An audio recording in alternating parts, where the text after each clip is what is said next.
Good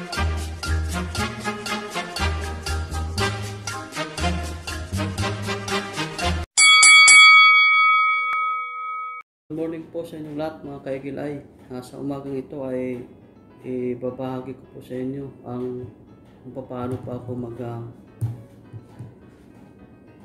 disassemble at assemble ng starter motor.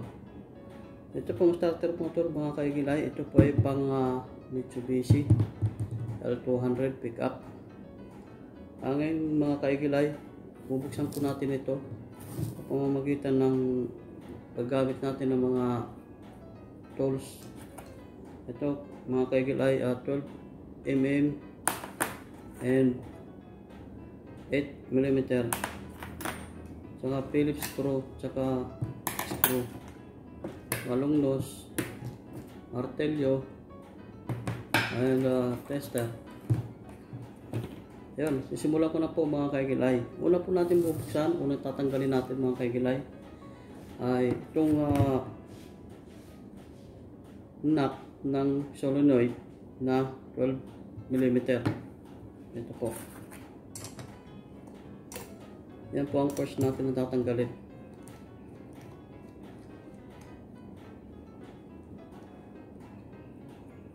Yan. Tapos alisin natin.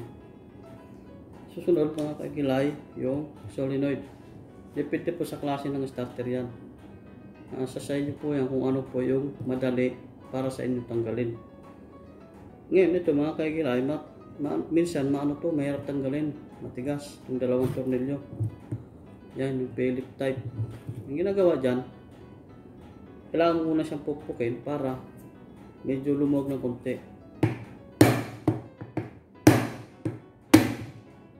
Yan, para hindi ka mahirapan magluwag ng Phillips.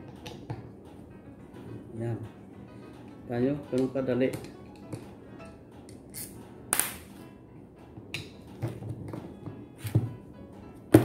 Tapos, higa natin. Yan, mga kaigilay. Ito po ang tinatawag na solenoid assembly. Ito po yung nagpapa-start dito sa ating parts ng starter. Ito sa belt coil tsaka armature. Ngayon, susunod natin tatanggalin mga kaigilay. Ito namang Phillips screw type na tornilyo, dalawa. Ito po ang kinakapitan po nito ay yung brush holder ng carbon. Yan. Minsan matigas din po yan mga kaigilay. Kailangan mo rin pupukin yan. Yan, para lumuwag. Tumutunog pa mga kaigilay.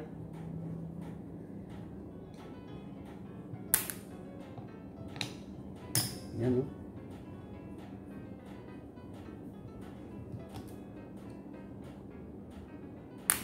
yun. Tanggal na mga kaigilay. Susunod, tanggalin natin.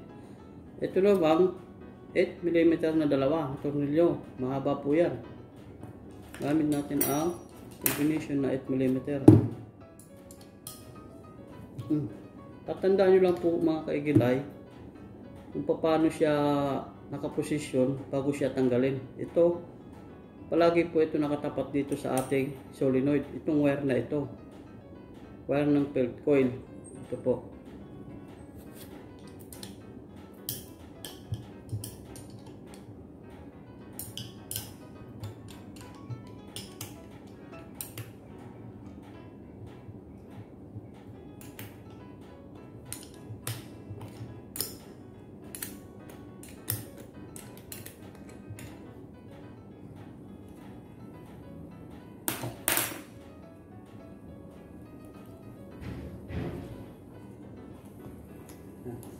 Right.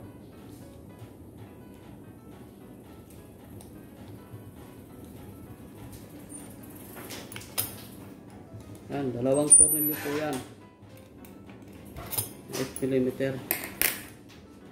Tapos tatanggalin nyo po yung takip. Minsan matigas yung takip. Ang gagawin nyo lang po yan, pupukin nyo lang.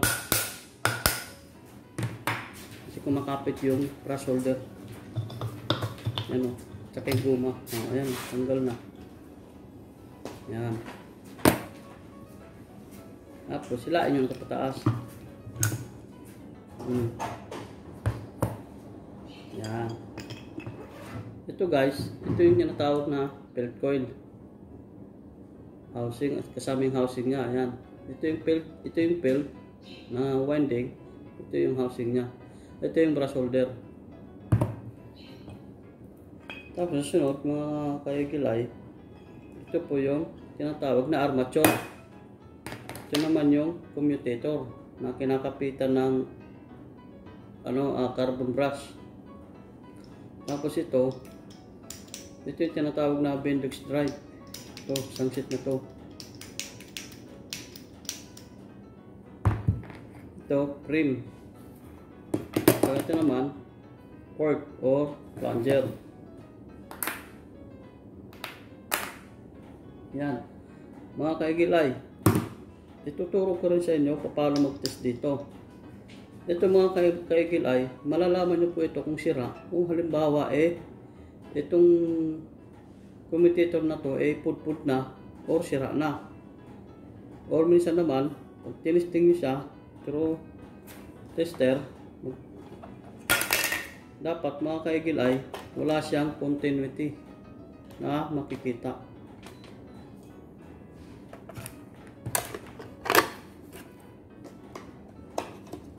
Papakitype sa inyo sa ganito lang. I-testerin nyo sa dito. Titingnan nyo kung may continuity. Ito. Pag mayroong continuity yan, ibig sabihin shorted po yan. Dapat walang kontakto dito sa body.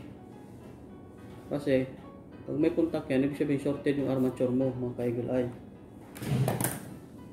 Ganon din naman po ito. Titestingin nyo po ito kung may shorted. Ito, titestingin nyo to. Dito yung positive, dito yung negative sa body. Dapat wala po siyang continuity, mga kaigilay. Ganon din itong carbon brush. Ito, dapat wala siyang continuity pag tinesting mo siya sa body. Dito yung positive, dito yung negative sa body. Dito. Dapat wala siyang continuity. Ganon din dito. Kasi pag mayroon yan, ibig sabihin shorted yung belt coil mo. Yun mga kaigilay, ibabalik na po natin ang magkakasimbol nitong starter sa simula. Ay, siya nga pala mga kaigilay, ito nga pala, bushing. Ito. Yan, pinapalitan din po yan pagka maluwag na. Pati ito. Napalitan po yan. I-test nyo yan, gaganunin nyo lang po yan mga kaigilay. Papasok nyo ng ganyan yan. Yan o. Yan. Dapat hindi masyadong malaki ang plate niya, ang galaw. Pag masyado na malaki yan, ibig sabihin, mapapansin nyo yan dito. Kung may gas-gas na dito, ibig sabihin, may problema na yung bushing ninyo. Kailangan ng palitan. So ito, tingnan natin. Ganyan din po yan, pagtitesting. Yan. Ngayon, dito nakita ko, meron na siyang gas-gas. Ayan o. Ibig sabihin, yung ano nito, mga kaigilay, bushing nito, palitin na. Ayan o. Malakas na yung play niya. Kaya may gas-gas dito. Kung mangyayari po dyan, mga kaigilay, ang starter po niya, pag in-start, sayad, hirap umandar. Nahihirapan siya. Dito po yan sa sayad. Yan, mga kaigilay, bubuuhin na po natin ito. Pero bago natin buuhin, ipoposition natin yung mga carbon brush. I-atras natin itong mga spring. Tsaka yung carbon. Para madali ipasok doon sa armature.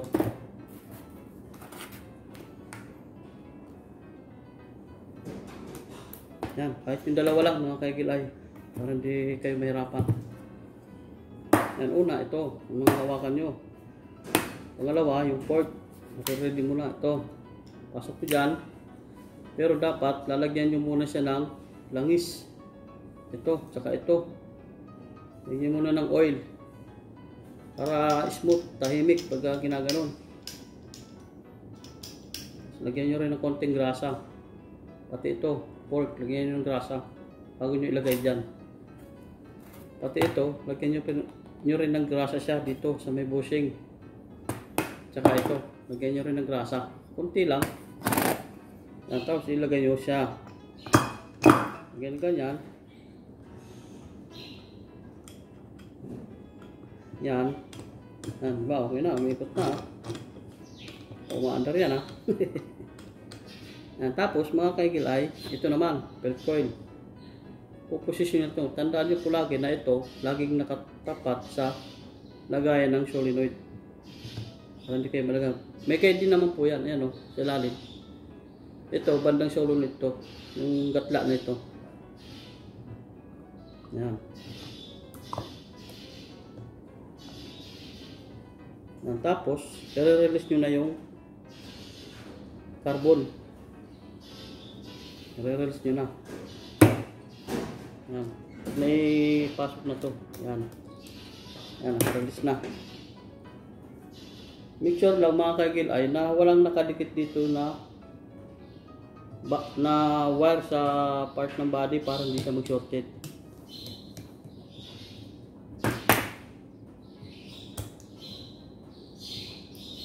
Lalo yung spring, tiyakin nyo po na nakakabit ng maayos.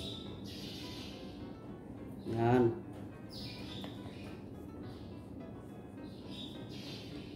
Yan. Yan po. Yan po, ito, laki nakatapat po itong dalawang butas na ito sa tornilyuhan. Yan, tapos kakabit naman po natin yung takip. Ito naman. Yan lang po. Yan naman ito na kakaligaw eh.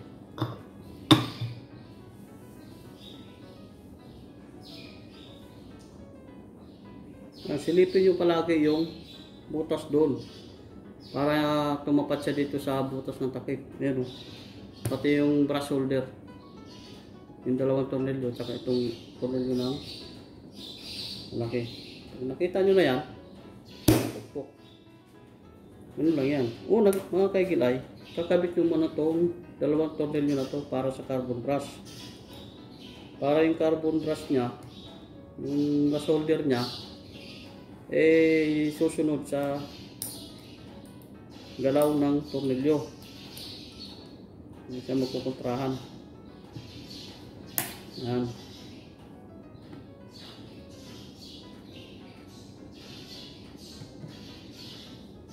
Yan. Tatapat na rin yan yung sa tornilyo na mahaba.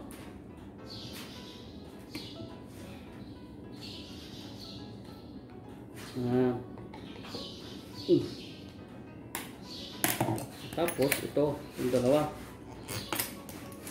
O diba, sakto.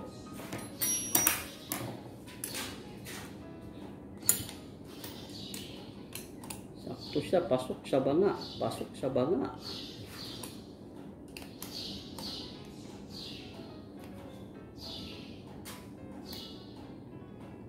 Ang dapat mga kaigil ay pantay ang paglapat ng tornilyo. Para medyo hindi tumagilid yung posisyon ng belt coil tsaka takip.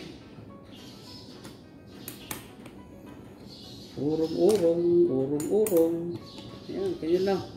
Ayan mga kaigilay. Ayan, tumapat na siya. Ito naman palalapatin ko.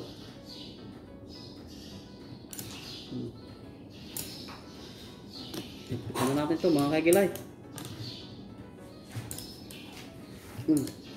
Itong starter, ang problema lang nito, bushing.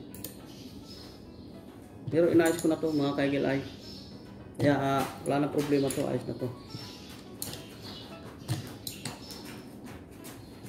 Yan. Tapos ito, higpitan natin. Ito mga kaigilay, dapat meron kang kasama dito sa paggawa. Kasi kailangan niya hawakan to. Dapat meron kang impact drive. Kasi pupukbukin mo yung mga tornilyo na to para magandang kapit. At tapos susunod nyo po, ganyanin nyo yan kung naglalaro yung port nya. Susunod po natin ilalagay itong solenoid. Tanda po natin mga kaigilay, kung saan nakapusto yung wire ng belt coil. Ito po yung may hinang, yung laging may hinang, connected po sa isang pole terminal. Diyan po lagi nakakabit ang wire ng belt coil. Yan, ito po yung may hinang, oh. Yan, basta yung may hinang, lagi siyang connected dito sa pole ng solenoid. Diyan po ikakabit itong wire ng belt coil mo. Kasi once na nagkaroon ito ng supply, itong terminal 50 na ito, at itong terminal na ito mga kaigilay, meron na po itong battery supply na galing sa battery, direct sa battery.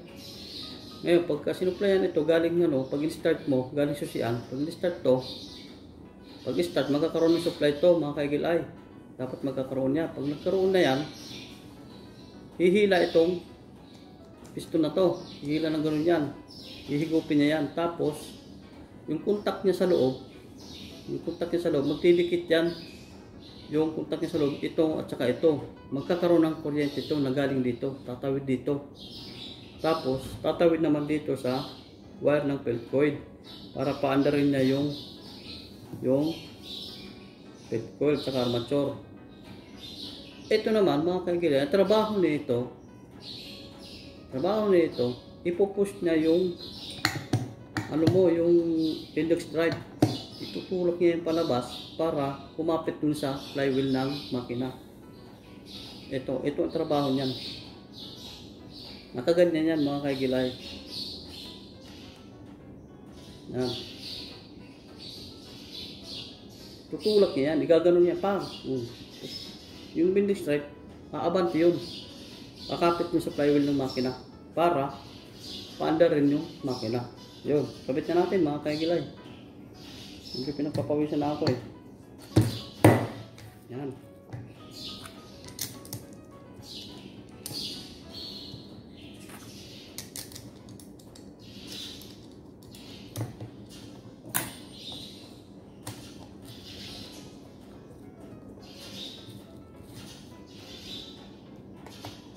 Tandaan nyo mga kaigilay, tuwing gagawa po kayo ng starter, galayin nyo po maglagay ng mga grasa at oil para sa smooth na pag-andar. Ito, dapat meron tayong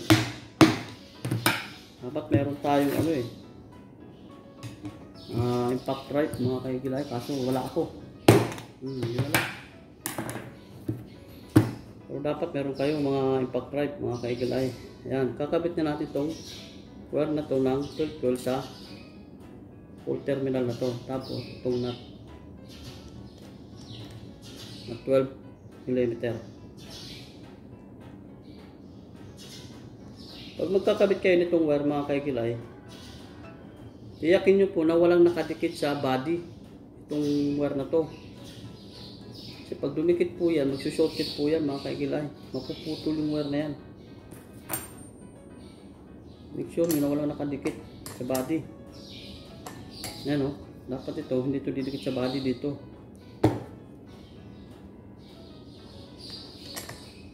Kasi ang dadaan po dyan mga kaigilay, positive. Yan.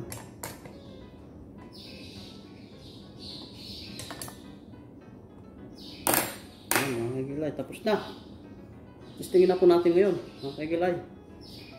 Panoorin niyo po. Ang pag-testing nito mga kaigilay, lalagyan niyo po ito ng supply.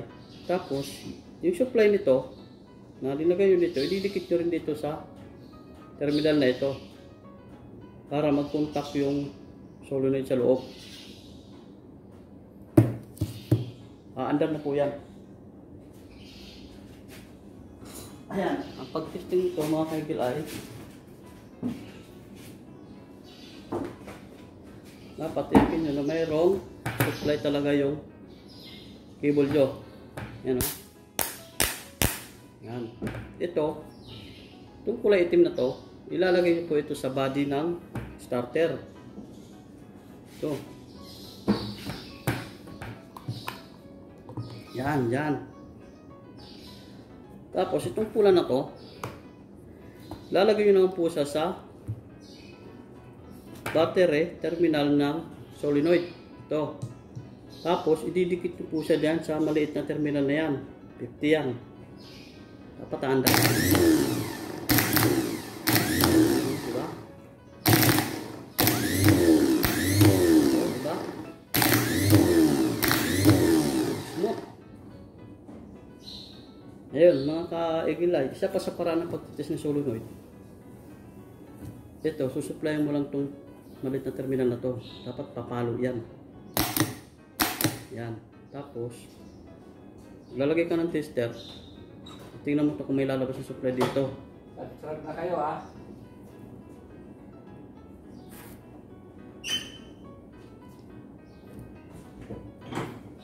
Ito rin mga kaigilay.